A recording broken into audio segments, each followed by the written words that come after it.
Prior যেটা condition হচ্ছে যে পলিটিক্যাল স্ট্যাবিলিটি, যেটা আমরা গত এক বছর থেকে এটা একটা এক ধরনের বিরূপ অবস্থা দেখেছি এবং যার কারণে বিশেষ করে শিল্প কারখানাগুলোর এখন তো একটা পরিসংখ্যান আছেই যে প্রায় 243টা এবং ছোট বড় কারখানা কিন্তু এখন ক্লোজড।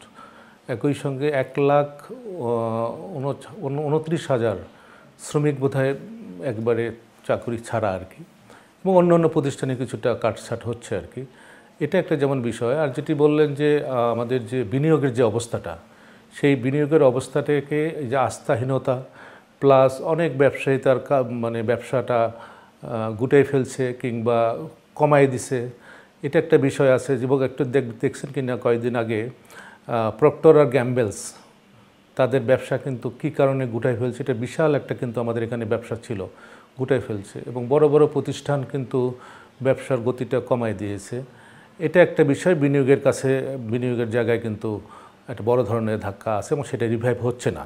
এবং এটা একটি কারণ আমি মানে মিডিয়াতে বলি যে আমাদের যে মনিটারি পলিসি, এটা মনিটারি পলিসি এত স্ট্রিক্ট পলিসি নেওয়া হয়েছে, এখন এটা এখান থেকে রিল্যাক্স করা উচিত। যেমন প্রায় 10% হচ্ছে আমাদের নীতি সুধার, এখন কিন্তু বিনিয়োগকারীরা কিন্তু এটা 14, 15, 16 করে নিতে চাচ্ছে না, নিচ্ছে না, তাহলে বিনিয়োগ কিন্তু কমে গেছে। বিনিয়োগ না হলে কর্মসংস্থান হচ্ছে না।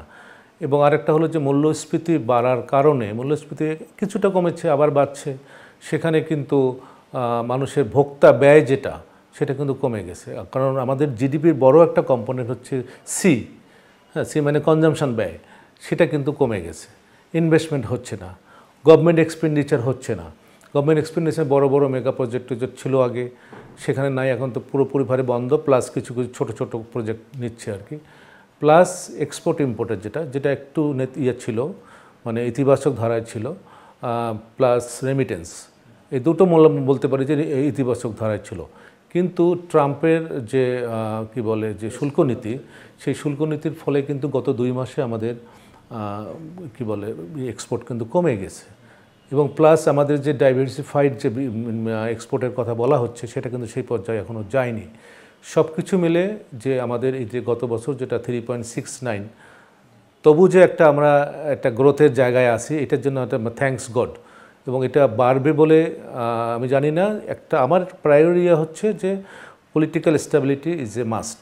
সুতরাং এটা হলেই হয়তো দেশি বিদেশি কিছু বিনিয়োগকারীরা আস্থাটা ফিরে পাবে। যেগুলো সংস্কার হচ্ছে, কিছু কিছু কাজ দিচ্ছে, যেমন আমাদের ব্যাংকিং সেক্টরে কিছুটা হলো। এনপিএল কিন্তু একটা বিশাল অবস্থা, এটা কিন্তু আমরা পৃথিবীর মধ্যে বোধহয় এত মানে বড় একটা ফিগার, সেটা যে 6.67 লাখ, অর্থাৎ 6,67,000 কোটি টাকা কিন্তু আমাদের এনপিএল।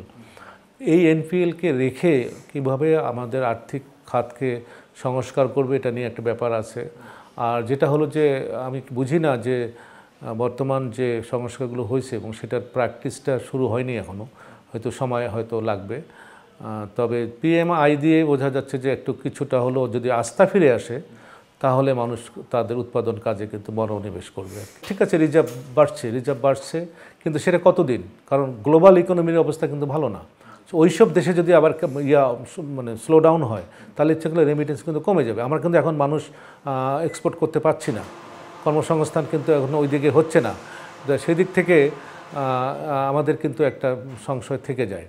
আর ওভারঅল যেটা বলা হচ্ছে যে রেমিটেন্সটা বা রিজার্ভ বেড়ে ডলারও কিনছে, আমি জানি না ডলার কেন সারা বিশ্বে, যেহেতু ডলারের স্লো ডাউন, ডলারের কিন্তু কমে যাচ্ছে, সেখানে আমরা ডলার কিনছি, এটা কিন্তু আমি বুঝি না।